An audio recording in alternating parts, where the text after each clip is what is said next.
지극히 높으신 하나님 엘 엘리오는 그의 백성을 보호하시고 구원하십니다. 무슨 일이든지 그의 뜻대로 행하시는 절대 주권을 손에 쥐고 계십니다.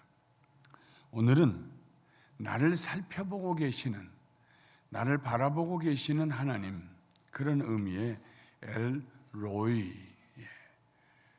보고 계신다, 엘 로이에 대해서 말씀을 나누겠습니다. 인생을 살면서 혹시라도 나는 아무도 원하지 않는 사람이다, 아무도 원하지 않는데 세상에 존재하게 되었다, 이런 느낌을 가져보신 적이 있는지요? 또 그런 느낌이 들 때는 어떻게 대처하셨습니까? 세상에 정말로 원치 않는 사람이 있을까요? 적어도 하나님께서는 그렇게 생각하지 않습니다. 아무도 나를 사랑하지 않는다, 나를 아는 척도 하지 않는다. 특별히 교회 생활하다가 그런 느낌을 가지실 때가 있을 것입니다. 한참 교회를 출석하지 않은 후에야 저도 그분 요즘 교회 안 나오시네 하고 합니다. 그러나 본인은 내가 교회 안 나가도 2주일 안 나가도 3주일 안 나가도 아무도 나에게 전화하지 않는다. 그래서 시험에 들어요. 알아주시는 분은 하나님이시지 사람이 아닙니다. 어떻게 하든지 제가 알아보려고 애를 쓰고 하지만 저도 못 보는 지역이 있어요. 섭섭하시겠죠. 네. 그러나 사람이 나를 보니까 알아주니까 신앙생활해야 된다고 생각하면은 자주 넘어지게 됩니다. 하나님과 나 사이에 하나님이 나를 보신다 하는 확신 가지고 믿음의 생활을 해야 어려운 일이 다가와도 이기고 승리하고, 그리고 다른 사람이 내 손 붙잡아 주기를 원치 않냐고 내가 다른 사람 손을 붙잡아 줄 수 있는 그런 여력 있는 신앙생활을 할 수가 있는 것입니다. 하갈은 애굽 여인으로서 아브라함 집안의 여종이었습니다. 누구는 주인으로 태어나고 누구는 종으로 태어납니까? 네. 저 우리 강형재님 뒤에 뭐 잘 안 들리는 것 같아요. 좀 들리는 걸 주세요. 뒤에 돌아봐요. 잘 들리는 걸 좀 도와주세요. 그리고 여러분 듣기를 원하신 분 영어로 우리 지금 계속 매일 아침마다 고재범 목사님이 통역하고 계십니다. 그러니까 여러분들 자녀들도 데리고 오십시오. 어떤 사람은 주인으로 태어나고 어떤 사람은 종으로 태어납니까? 참 불공평하지 않습니까?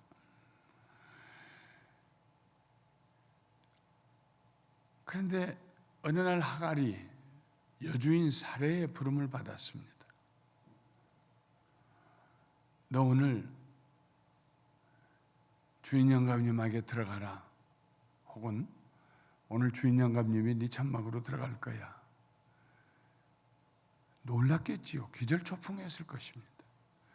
왜 아브라함이 내 천막으로 들어온다는 얘기인가? 천막에 들어간다는 얘기는 너를 첩으로 삼겠다는 얘기인데 75세야 갈대아 우르를 떠나가지고 하란을 거쳐서 75세에 가나안 땅에 내려왔습니다. 지금의 이스라엘 땅으로요.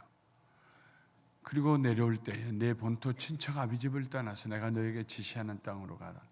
내가 너의 이름을 크게 하고 내 후손을 번성하게 할 것이며 너를 저주하는 자를 내가 저주하고 너를 축복하는 자에게 내가 축복하리라고 하나님 말씀하셨는데, 와도 10수년이 지났는데도 아무 일도 안 일어납니다. 자식도 없고. 그래서 내려온 지 15년쯤 되었을 때 아브라함의 나이가 75세쯤 되고 자기 나이가 65세쯤 되었을 때에 사레가 아이디어를 냅니다. 이러다가는 안 되겠다. 내 남편도 늙어서. 그래서 자기 여종에게 들어가서 여종에게 자식을 낳으라고. 그럼 여종은, 종이라는 건 원래 주인의 소유니까 여종에게서 난 아들도 만일 아들을 낳으면 내 아들이나 다름없지, 이렇게 좋은 생각하고 그렇게 마음이 내키지는 않았겠지만 사레가 하갈을 자기 남편에게 줍니다. 여호와께서 나의 내 출산을 허락하지 아니하셨으니 원하건대 내 여종에게 들어가라. 내가 혹 그로 말미암아 자녀를 얻을까 하노라. 내가 혹 그로 말미암아 자녀를 얻을까 하노라. 옛날 한국식으로 말하면 씨바지로 삼겠다는 것입니다. 베트남이나 저 또 여기 미국에도 가끔 그런 새를 봅니다만 가마우지라고 하는 새가 있습니다. 이 새는 물고기를 잡는데 아주 유선형으로 몸이 생겨가지고 물속으로 깊이 들어가서 헤엄을 치고 다니면서 물고기를 잘 잡아요. 목이 길고.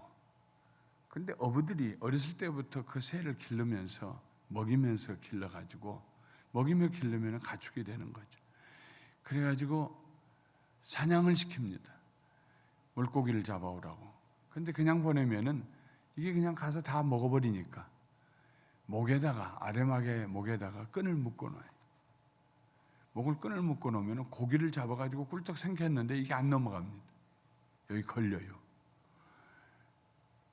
그래가지고 괴로워서 나와서 주인한테 오면 주인이 목을 잡아가지고 다시 고기를 꺼내고 그 다음에 또 집어넣으면은 또 배고프니까 가서 또 물고기를 잡아가지고 삼켰는데 이게 안 넘어가고 여기 걸려 있으니까 고통스러워서 배로 뛰어올라오면은 그러면 또 꼬집어내고 이게 가마우지를 가지고 물고기 잡는 어부들이 하는 일입니다.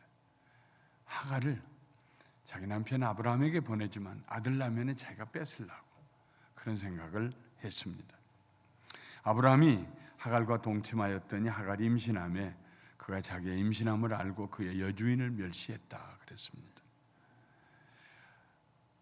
종이 주인을 모시고 아기를 가졌으면 겸손하지 하갈이 천사가 아닙니다. 그동안에 종으로 살았고 얼마나 무시당했겠습니까? 그러던 참에 주인의 자식을 가졌어요. 아마도 자기도 모르는 사이에 서러움이 몸으로 배어나왔을 것입니다. 애 가지면 다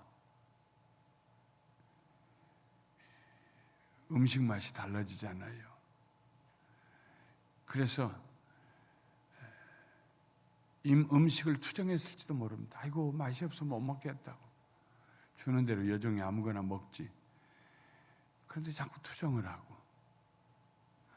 아마 배가 점점 불러가면서 일부러 그 사례 앞에서 하갈이 좀 사례의 속을 뒤집는 그런 모습으로 걸었을지도 모릅니다. 배를 앞으로 내밀고 나야 가졌다는 식으로. 네. 어쨌든 간에 사례의 속이 뒤집어졌어요.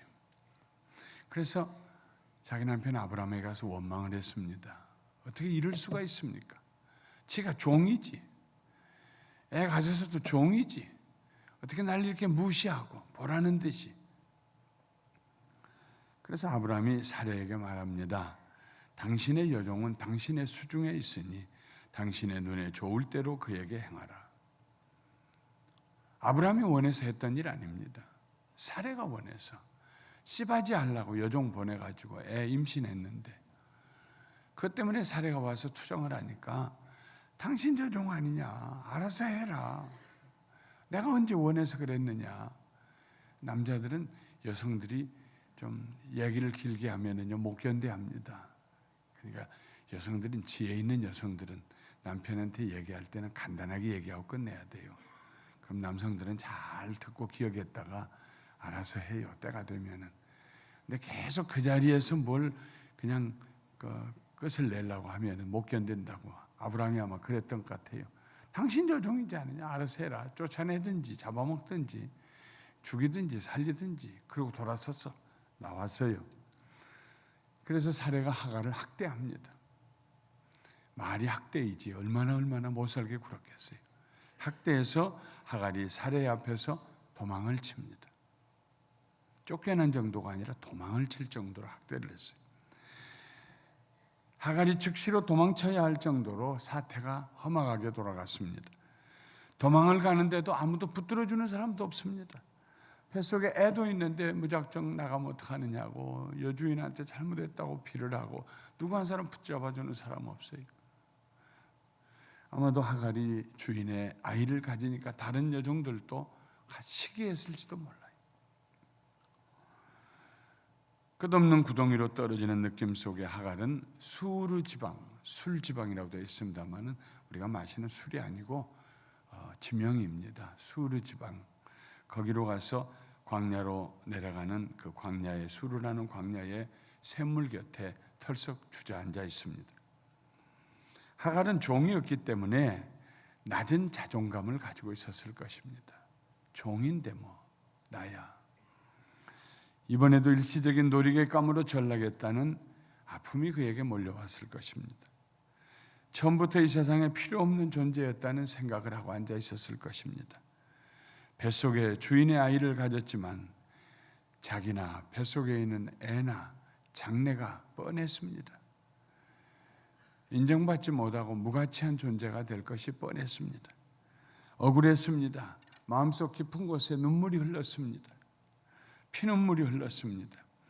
앞날이 막막해지고 두려움과 외로움이 어둠처럼 밀려왔습니다. 그런데 그때 하나님의 사자가 하갈을 찾아옵니다. 하갈의 이름을 부르면서 찾아오십니다. 이름으로 알고 오십니다. 사례의 여종 하갈아. 하갈을 향하여서 하나님의 사자가 다른 신분을 주신 것은 아닙니다. 그의 형편 처한 그걸 인정해 주셨어요. 사례의 여종 하갈아, 네가 어디에서 왔으며 어디로 가느냐? 굉장히 실존적인 질문입니다. 나는 어디에서 와서 뭐 때문에 살다가 어디로 가느냐? 이 질문을 제대로 할 수 있는 사람은 훨씬 더 삶을 가치 있게 삽니다. 인생은 모두가 어디에선가 와서 어디로 가게 되는 것입니다. 네. 옛날에는 유행가도 좀 그래도 좀 의미 있고 어디로 왔다가 그거 누가 불렀죠? 누구예요? 큰 소리를 이렇게. 최희준. 장윤남 집사님이 그 노래 많이 불렀을 것 같아요. 요즘에는 그냥 빽빽 소리를 지르고 노래를 하는데 그건 노래가 아니라 막 가사도 이상하고 어떻게 막 절벽 위에서 뛰어내리기 직전에 사람이 외마디 소리 지르는 것처럼 저게 노래인가 싶고 저게 가사인가 싶고 사람은 어디에선가 와서 어디로 가게 되는 거예요. 여러분 어디서 와서 어디로 가세요? 예수 믿는 사람은 하나님이 나를 세상에 보내셔서 하나님의 영광을 위해 살게 하시다가 나를 부르시는 날 나를 위해서 예비하신 맨션 예수님이 예비하신 그곳으로 아버지의 집으로 간다. 할렐루야. 이 믿음 가지고 사는 사람입니다. 네. 다른 데 소망 없어요. 사례의 여종 하갈아 내가 어디서 왔으며 어디로 가느냐? 나는 나의 여주인 사례를 피하여 도망하나이다. 도망자의 신분입니다. 지금 뭐 하고 있느냐? 도망가고 있어요. 어디서 와서 아브라함의 집에 여종으로 살다 거기서 나와서요. 어디로 가느냐? 몰라요. 미래에 대한 아무 꿈도 없고 소망도 없어요. 그때 그 하나님의 사자가 말씀하십니다. 내 여주인에게로 돌아가서 그 수하에 복종하라. 내가 네 자손으로 크게 번성하여 그 수가 많아 셀 수 없게 하리라. 내가 잉태하여 아들을 낳으리니 그 이름을 이스마엘이라 하라. 이는 여호와께서 내 고통을 들으셨습니다. 하갈은 태아의 성별을 분별하는 기술이 발달하기 전에 이미 아들인 것을 알았던 성경에 나오는 몇몇 여자 중에 하나입니다. 마리아가 알았고요. 삼손의 어머니가 알았고요. 하나님께서 네가 아들을 낳으리니 그 자손이 크게 번성할 것이다. 하나님께서 그 이름을 이스마엘이라 하라. 여호와께서 내 고통을 들으셨다. 하나님의 사자를 만난 후에 하갈은 하나님의 이름 뒤에다가 수식어를 하나 붙입니다. 아브라함만 하나님을 엘리온이라고 수식어를 붙여서 지극히 높으신 하나님이라고 부른 거 아닙니다. 여종도 하나님의 이름 뒤에 수식어를 하나 붙일 수 있는 자격을 주셨어요.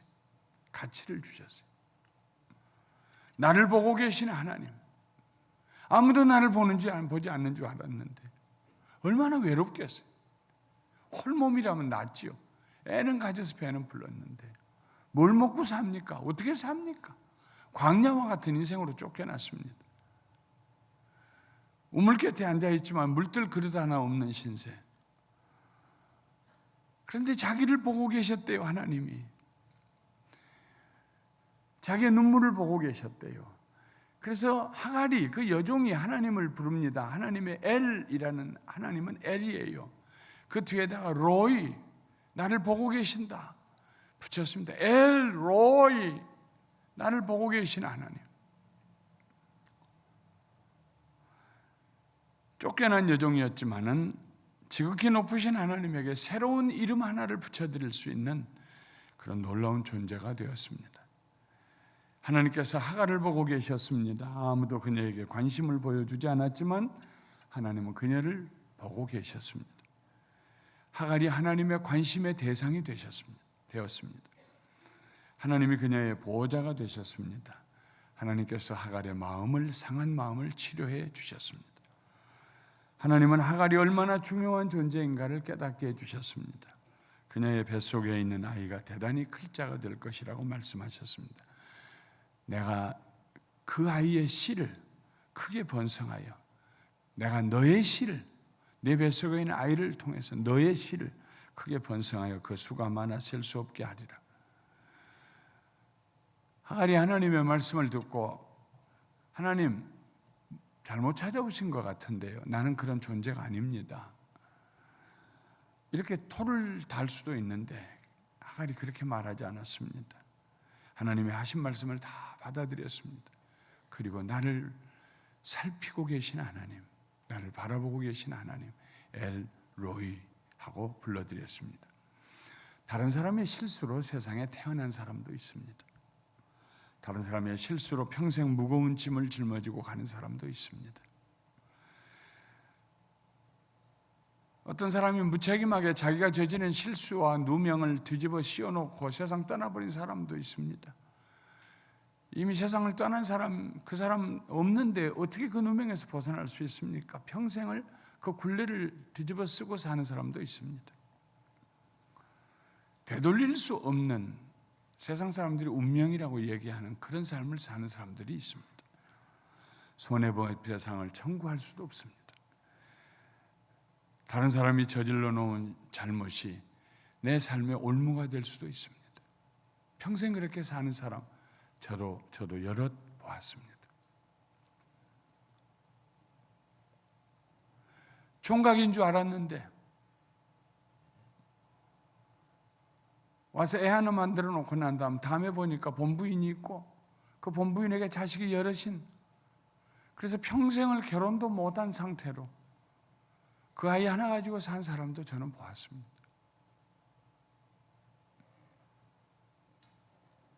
하갈이 실수한 거 아닙니다. 비록 종이긴 하지만 아브라함이 실수했고 사레가 실수했습니다. 하나님의 말씀을 믿지 못하고 인간적으로 자기들이 해결하려다가 종으로 태어나서 종으로 사는 것도 억울한데 하갈에게 또 굴레를 하나 더 씌워줬습니다. 아브라함과 사라의 실수 때문에 스스로 감당할 수 없는 짐을 짊어지고 광야길로 들어서는 하갈을 하나님이 보고 계셨습니다. 원하지 않는 아이로 이 세상에 태어날 이스마엘을 하나님이 보고 계셨습니다. 그리고 그들을 만나 주셨습니다. 비록 훗날 바울이 믿음의 사람과 율법의 사람을 구별하기 위해서 사라의 아들 이삭과 하갈의 아들 이스마엘을 비교하기는 했지만 그래도 하갈과 이스마엘을 하나님이 보고 계셨다는 사실을 우리는 주목해야 합니다. 우리는 종종 하나님을 오해할 때가 있습니다. 하나님이 1등만 좋아하신다 하는 오해입니다. 하나님의 말씀에 즉시 순종하는 사람만 좋아하신다 하는 오해입니다. 하나님은 돌아온 탕자도 사랑하십니다. 하나님이 2등과 3등뿐만 아니라 꼴등도 사랑하십니다. 하나님이 사랑하시는데 계급이 없어요. 등급이 없어요. 아침 일찍 6시부터 나와서 땀 흘려 뜨거운 태양 아래서 일했던 사람들만 한 달란트 주신 것이 아니라 해지기 1시간 전 오후 5시에 나와서 일한 사람도 긍휼히 여기시고 은혜를 베푸시고 한 달란트 그날 먹고 살 거 주시는 분이 하나님이시라고 예수님이 말씀하셨습니다. 하나님은 아브라함을 택하시고 사례를 택하시고 사랑하셨지만 그러나 하갈도 역시 살펴보셨습니다. 우리는 하나님 앞에 사랑을 독차지하려고 애쓸 필요가 없습니다. 하나님의 사랑은 쟁취하는 것이 아니라 받는 것입니다. 햇볕을 해를 내가 다 가지려고 하면 다 죽지요. 해가 주는 만큼 빛을 받으면 되는 것입니다. 자유해야 됩니다. 그리스도인으로서 전문 상담가인 모리스 웨그너는 대단한 사람이 되었다는 감격이라는 그의 책에서 건전한 자화상 셀프 이미지, 헬스 셀프 이미지, 건전한 자기 자화상을 구성하는 3가지 기본적인 요소를 이렇게 말했습니다. 첫째는 사랑을 받고 있다는 소속감, sense of belonging. 두 번째는 자신이 중요한 존재라는 느낌. 세 번째는 나는 무엇이든지 할 수 있다는 자신감. 이것만, 이 3가지만 가지고 있습니다. 나는 사랑받는 존재이다. 소속, 또 중요한 존재이다. 나는 무엇이든지 할 수 있다. 이런 느낌만 가지면은 인생을 나는 대단한 사람이다 하는 그런 감격을 가지고 산다는 것입니다. The sensation of being somebody. I am somebody. 이런 생각을 가지고 산다는 것입니다. 하갈은 하나님의 사랑을 발견했습니다. 광야에서 하나님께서 그를 찾아오셨기 때문입니다. 언제부터인가 하나님께서 그녀의 형편과 처지를 살펴보고 계셨다는 사실을 깨달았기 때문입니다. 그래서 여호와는 나를 지켜보시는 하나님 엘로이라고 이름을 붙여드렸습니다. 이것은 하갈이 부른 아주 짧은 사랑의 고백입니다. 또한 하갈은 하나님의 말씀을 통하여 자기의 가치를 발견했습니다. 하찮은 여종, 집을 나가서 죽어도 아무도 아까워하지 아니하는 짐승만도 못한 여종이라고 생각하며 살았는데 갑자기 하나님의 말씀을 통하여 자기의 존재감을 자기를 통해서 무수히 번성하게 되는 자손들을 보게 됩니다. 내가 네 자손으로 크게 번성하여 그 수가 많아 셀 수 없게 하리라. 하나님께서 자기에 대한 평가를 내리실 때 하갈은 그 말씀을 있는 그대로 받아들였습니다. 중요한 것은 내가 나를 어떻게 보느냐가 아니고 사람들이 나를 어떻게 보느냐가 아니고 사랑하는 성도 여러분, 하나님이 어떻게 여러분을 보고 계시느냐가 중요한 것입니다. 우리는 우리를 향해서 가지신 하나님의 평가를, 엄청난 평가를 자꾸 끌어내리려고 해서는 안 됩니다. 아이고 하나님 나는 아니에요. 나는 아니라니까요. 나는 아니. 그러지 마세요. 하나님이 우리를 그의 아들을 보내서 대신 우리를 대신하여 죽게 하실 만큼 우리를 사랑하셨어요. 그 사랑을 받아들이시고 2017년을 사시기를 주님의 이름으로 축원합니다. 보라, 아버지께서 어떠한 사랑을 우리에게 주사 하나님의 자녀라 일컬음을 얻게 하셨는고 우리가 그러하도다. 그러므로 세상이 우리를 알지 못하면 그를 알지 못함이니라. 하나님을 광야에서 만난 이후로 하갈은 담대함을 얻었습니다. 자신감을 얻었습니다. 그래서 돌아갑니다. 살해의 분노와 살해의 시기와 살해의 학대가 여전할 걸 알면서도 당당하게 돌아갑니다. 왜 왔냐고? 나가서 죽어버리지. 아마 살해가 그랬을지도 모릅니다. 그런데도 아무렇지도 않다시 가서 다시 살해 밑에서 종으로서의 자기 일을 합니다. 내게 능력 주시는 자 안에서 내가 모든 것을 할 수 있는, 진정한 능력은 모든 스트레스를 이겨낼 수 있는 능력입니다. 아무 스트레스도 없는 데서 할 수 있는 건 그 능력 없어도 해요. 스트레스를 받으면서도 해나갈 수 있는 2007년, 17년 그렇게 사시기를 주님의 이름으로 축원합니다. 여전히 하갈이 처한 환경은 복잡했습니다. 그러나 지금은 돌아 나올 때의 하갈이 아닙니다. 하나님이 나를 아신다, 보고 계신다, 나를 살피셨다, 나를 사랑하신다, 나와 함께 하신다, 이 자신감을 가지고 새로운 자의식을 가지고 들어갑니다. 하나님의 평안을 가지고 돌아갑니다. 나를 살피시는 하나님 엘로이, 나를 지켜보시는 하나님과 함께 집으로 돌아갑니다. 그래서 아무렇지도 않게 정말 아무 일도 없는 것처럼 하갈은 다시 집으로 돌아가서 사례 아래 복종하고 그리고 아들을 낳습니다. 사랑하는 성도 여러분, 2017년 내내 하나님께서 여러분을 보시는 그 눈길을 거두시지 않는다는 것을 믿으시기 바랍니다. 저는 확신합니다. 하나님이 저를 보고 계신다. 저는 확신합니다. 하나님이 나를 보고 계신다, 살펴보신다는데 어떻게 악한 일을 합니까? 어떻게 하찮은 인생을 살 수 있습니까? 답답한 자리, 외로운 자리, 두려운 자리에, 무시당한 자리에, 잠을 이룰 수 없는 깊고 외로운 밤중에 엘로이, 다 같이 엘로이, 엘로이, 엘로이, 하나님께서 나를 보고 계신다. 네. 광야에 주저앉아 우리를 보면서 사탄이 하나님께 이렇게 말합니다. 저기 쓸모없는 인간이 하나 주저앉아 있네요. 그때 하나님이 대답하십니다. 쓸모없다는 말하지 말아라. 그는 내가 꼭 필요한 사람이다. 그래서 내 아들의 생명을 주고 내가 저를 구원했다. 저기 죄인 하나 서 있네요. 사탄이 말할 때 아니다. 그렇게 하지 말아라. 말하지 말아라. 내 아들의 피로 씻어 거룩하고 의롭게 된 내 자녀다. 아, 저기 하나님 앞에 원수 노릇하는 사람 하나 있네요. 그렇게 말하지 말라니까. 원수라니. 내가 가장 사랑하는 내 자녀다. 그때 사탄은 떠나고 우리는 하나님을 찬양하고 기뻐하며 행복하게 새해를 살아갈 줄 믿습니다. 거룩하신 하나님 아버지,